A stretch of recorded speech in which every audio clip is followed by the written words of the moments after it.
Pre-dawn, March 4th, 2026, Indian Ocean, 19 nautical miles south of Sri Lanka. The Iris Dina never triggered general quarters. No alarm, no evasive maneuver, no countermeasure deployed. One torpedo hit the stern. The ship was gone in under 3 minutes, faster than its crew could reach the lifeboats. The men who had been marching through the streets of India 2 weeks earlier went into the dark water. The submarine was already gone. The last time an American submarine sank an enemy warship with a torpedo was August 14, 1945, the final day of World War II. 80 years, Korea, Vietnam, the Gulf War, Iraq, Afghanistan, every conflict in between, not once, until the Indian Ocean, not the Strait of Hormuz, not the Persian Gulf, not anywhere near the war, the Indian Ocean, 2,000 miles from Iran, while its proudest warship was going home from a peace exercise with 74 nations. And when Pete Hegseth steps to the Pentagon podium to announce it, he calls it 2 words that no American official has used to describe a submarine engagement in 8 decades: quiet death. Before this ends, you will understand how USS Charlotte tracked Iran's most capable frigate across 2,000 miles without Tehran knowing the submarine was there. What the Mark 48 torpedo does in the seconds between launch and detonation, and what the Iranian Navy looks like today, not in analysis, not in statements, in numbers at the bottom of the sea, the ship, the exercise, and the calculation. The Iris Dina was the best warship Iran had, Mauj-class frigate, hull number F-75, designed in Iran, built in Iran, not because Iran chose that path, because 4 decades of international sanctions gave it no alternative, no nation willing to sell it modern warships. So Iran engineered its own from scratch. 4 Qatar anti-ship cruise missiles with a range capable of threatening vessels well beyond Iranian coastal waters. Sayad, surface-to-air missiles for self-defense against incoming aircraft, a 76mm automatic main gun, lightweight torpedoes, and a domestically developed 3D phased array radar system that Iran's state media pointed to as proof that Western pressure had failed, that sanctions could not stop Iranian military development. The Dana was operational, armed, and it was Iran's most capable surface combatant in the IRGC Navy's Southern Fleet. In February 2026, Iran sent it somewhere significant. Milan, 2026, Visakhapatnam, India. The Indian Navy's flagship multinational exercise, the largest of its kind in the world. 74 nations, ships from across the Indo-Pacific, the Arabian Sea, the Atlantic, an international fleet review with vessels from the United States, Australia, the United Kingdom, France, Japan, and dozens more. Iran was there. The Dana's crew marched in a city parade through Visakhapatnam. They visited the Taj Mahal. They attended formal dinners with Allied naval officers. Iran's naval band performed on the dock while American ships sat at anchor 50 meters away. Photographs exist. Iranian state media ran them. The Dana had operated alongside American vessels at a multilateral peace exercise. It departed India on February 26th, heading southwest across the Indian Ocean, toward the Persian Gulf, toward home. Here is the calculation Iran made. That Milan proximity, Iranian commanders believed, created a diplomatic firewall around the Dana. You do not sink a ship that stood next to your vessels at a 74-nation exercise 2 weeks ago. The optics are catastrophic. India hosts the exercise. India would formally object.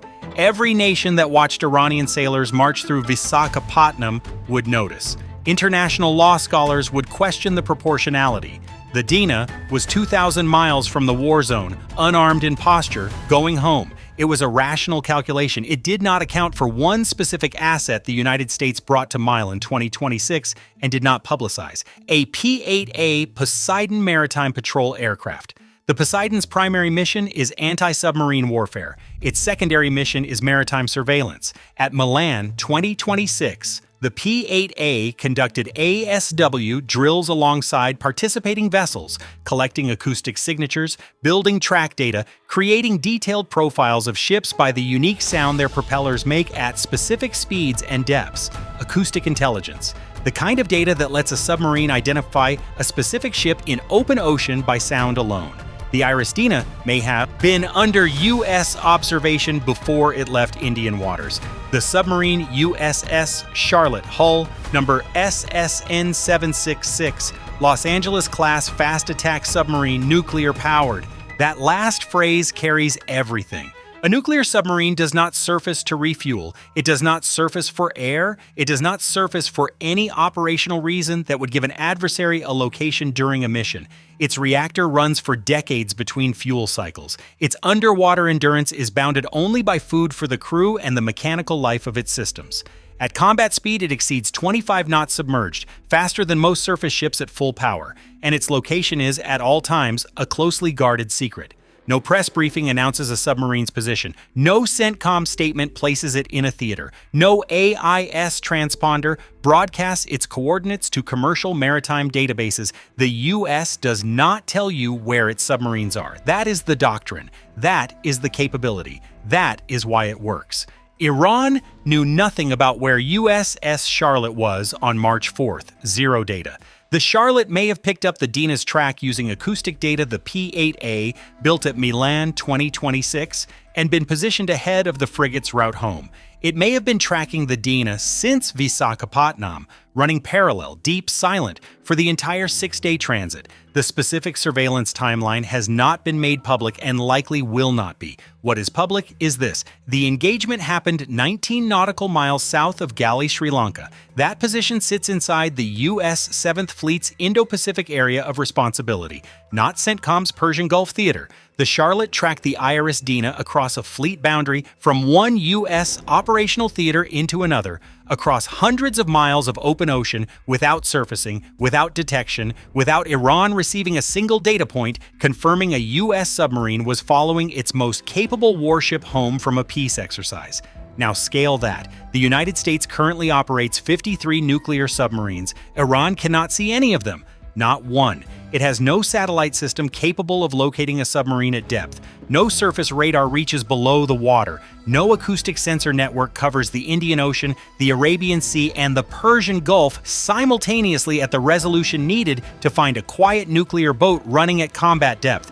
Every Iranian warship that leaves port is navigating an ocean that may already contain an American submarine watching it. Iran cannot verify whether the water ahead of its next vessel is clear. It cannot verify whether the water behind it is clear. It cannot confirm anything about the underwater environment surrounding its surface fleet. That asymmetry is what Pete Hegseth is describing when he says quiet death. Not a weapon, a posture, the Mark 48 and the engagement. The Mark 48 AD Cap Mod 7 torpedo, 5.8 meters long, weight 1,580 kilograms. Warhead, 295 kilograms of PBXN-103 high explosive. A shaped detonation designed to rupture a hull below the waterline, where armor is thinnest and flooding is fastest, wire-guided. After launch, USS Charlotte maintained a physical control wire to the weapon throughout its run. The submarine's fire control crew steering it toward the Iris Dina's stern, adjusting its track in real time, watching the targeting solution close. The Dina's 3D phased array radar was scanning the surface and the air. That is what surface ship radars do. They look outward and upward, tracking incoming missiles, aircraft, and surface vessels. A torpedo traveling below the surface in the acoustic layer radar cannot reach does not appear on that display. The screen would have shown clear. The Dina had seconds of warning, possibly less. No time to turn the ship, no time to accelerate to evasion speed, no time to deploy acoustic countermeasures, no time to transmit a full distress message before the detonation. The stern absorbed the impact. Below the waterline, 295 kilograms of high explosive, hull rupture, flooding immediate. The ship sank in under 3 minutes, faster than its crew could reach the lifeboats. Sri Lanka's Ministry of Foreign Affairs received a distress call at 5:08 local time. It came from the water, from survivors already in the ocean. The Iris Dina had already sunk when that call went out. 32 survivors were rescued, at least 87 bodies recovered. More than 100 crew members remain unaccounted for. The Iranian naval bandsman, who had marched through the streets of Visakhapatnam 11 days earlier, who had been a formal guest of the Indian Navy at the International Fleet Review, was aboard the Dina when the torpedo hit. He was 2,000 miles from a war, on a ship going home from a goodwill exercise. The submarine did not account for his distance from the war zone. USS Charlotte departed the engagement area before Sri Lanka launched its rescue operation. That is legally permissible under the law of naval warfare. A submarine that surfaces near a sinking enemy ship becomes a surface target. Internationally, it is something else. Here is the detail almost no coverage connected. The Iris Dina was not in the Persian Gulf, not near the Strait of Hormuz, not in the declared theater. It was 2,000 miles from Iran, returning from a peace exercise with 74 nations. And USS Charlotte found it, tracked it, killed it. The boundary of this conflict, as far as Iran's surface navy is concerned, is not the Gulf. It is not any geographic line Iran can draw on a map and call safe. The boundary is the ocean, all of it. General Dan Kane made this explicit at the Pentagon. To hunt, find, and kill an out-of-area deployer is something that only the United States can do at this type of scale. Out-of-area deployer. That is the military category. Not a warship in the theater, a warship anywhere, tracked, found, and destroyed, in any ocean at any distance. 2 days after the sinking, CENTCOM Commander Admiral Brad Cooper posts a video statement. Today, there is not a single Iranian ship underway in the Arabian Gulf, Strait of Hormuz, or Gulf of Oman, and we will not stop. Not one ship, not a patrol boat, not a fast attack craft, nothing. Iran's navy stood down completely. Iran ran the math after March 4th. The answer came back fast. Surface ships cannot operate in an ocean where 53 American nuclear submarines are deployed, and none of them are visible. Everything docked. Every surface combatant in port, every patrol boat tied up. The sea was no longer navigable for the IRGC Navy. Look at what the broader campaign had already done before the Dana went down. All 4 Soleimani-class warships gone. Confirmed destroyed by CENTCOM. The IRGC Navy's most capable surface combatants eliminated. 16 mine layer vessels that had seeded the Strait of Hormuz with Maham contact mines gone.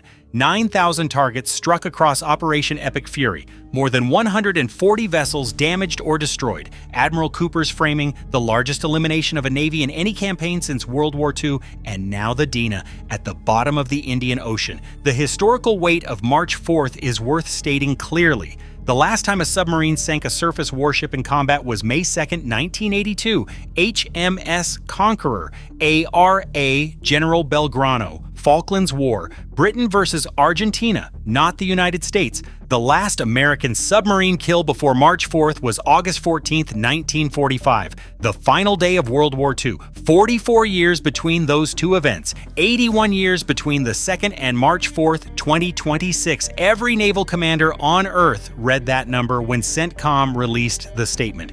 Every surface fleet in the world revised its threat assessment the same morning, because the lesson of the Iris Dina is not specific to Iran. No surface ship on open ocean is safe from a threat it cannot detect. The Dina had radar, it had missiles, it had torpedoes, it had a 3D phased array system Iran's engineers spent years developing. None of it mattered, none of it reaches below the surface, none of it finds a nuclear submarine running quietly at combat depth. The diplomatic cost is real. USS Charlotte's departure before rescue is internationally controversial, legally defensible, operationally rational, politically costly. Sri Lanka launched the recovery operation. More than 100 Iranian crew members remain unaccounted for. India expressed formal concern. The sinking happened in its maritime neighborhood, in waters India considers its strategic backyard. Hours after Iranian sailors had been guests of the Indian Navy, New Delhi did not endorse the strike publicly and communicated concern through diplomatic channels privately. India is a critical U.S. partner in the Indo-Pacific. That relationship runs on careful maintenance. The cost of the Dana sinking in that relationship has not finished accumulating. One last detail, and it matters. USS Charlotte is a Los Angeles-class submarine. The Los Angeles-class entered service in 1976. It is the older generation of American nuclear attack submarines. The Virginia-class is now in service. Quieter, more capable, more advanced in every measured category. What the older boat did on March 4th in the Indian Ocean tracked a warship across fleet boundaries, across hundreds of miles, from a peace exercise to its death. The newer boat does better. Iran has never encountered a Virginia-class submarine in combat. The AUKUS detail closes the picture entirely. 3 Royal Australian Navy personnel were aboard USS Charlotte during the engagement. AUKUS trainees, part of the program through which the US will eventually supply Australia with nuclear-powered submarines of its own. Their first live deployment under AUKUS was not an exercise. It was March 4th, 2026. The Indian Ocean, the first American submarine torpedo kill since World War II. Australia's future submarine operators have a combat record now. AUKUS is not a future program. It has a kill. Iran's next military doctrine will be written around what it learned from the Dina, how a surface warship moving in a peacetime posture 2,000 miles from the declared theater was tracked and destroyed without warning. Iranian naval planners will study the P-8A's presence at Milan. They will study the engagement geometry. They will try to build a counter, but the counter to a nuclear submarine requires a nuclear submarine. Iran does not have one. It cannot build one quickly. It cannot buy one from anyone willing to sell. The sea belongs to whoever controls what is below it. The U.S. controls what is below it. Iran's proudest warship left India in peace. It never saw the submarine. It never heard the torpedo. It sank in 3 minutes.